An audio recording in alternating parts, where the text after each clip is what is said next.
Hello everyone, আসসালামু আলাইকুম। কী অবস্থা সবার? আজকে আমি বাটার নান তৈরি করে দেখাবো। আর বাটার নান তৈরি করতে আমার লাগবে 2 কাপ পরিমাণ ময়দা, হাফ চা চামচের থেকেও একটু কম লবণ, 1 চা চামচ চিনি, হাফ চা চামচের থেকেও একটু কম ইস্ট, 3 চা চামচ পাউডার মিল্ক, 3 টেবিল চামচ রেগুলার রান্নার তেল। সব কিছু একসাথে খুব ভালোভাবে মিশিয়ে নেব। এই পর্যায়ে অল্প অল্প করে কুসুম গরম পানি অ্যাড করব আর একটি পারফেক্ট ডো তৈরি করে নেব।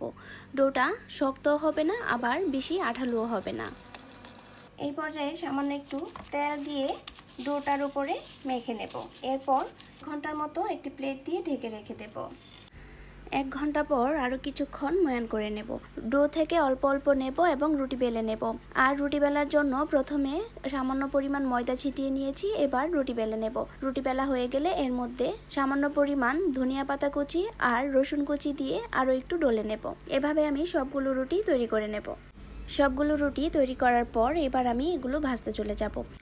এর জন্য আমি একটি প্যান প্রিহিট করে নিয়েছি। এবার একটি রুটি দিয়ে দেব এবং ঢাকনা দিয়ে ঢেকে দেব। এভাবে ঢাকনা দিয়ে ঢেকে দুপাশ খুব ভালোভাবে ভেজে নেব। ভাজা হয়ে গেলে এর মধ্যে দিয়ে দেব বাটার। দুপাশেই বাটার খুব ভালোভাবে লাগিয়ে নেব এবং আরও 15 থেকে 20 সেকেন্ডের মতো ভেজে তুলে নেব। একইভাবে সবগুলো ভেজে তুলে নেব। এরপর গরম গরম পরিবেশন করব।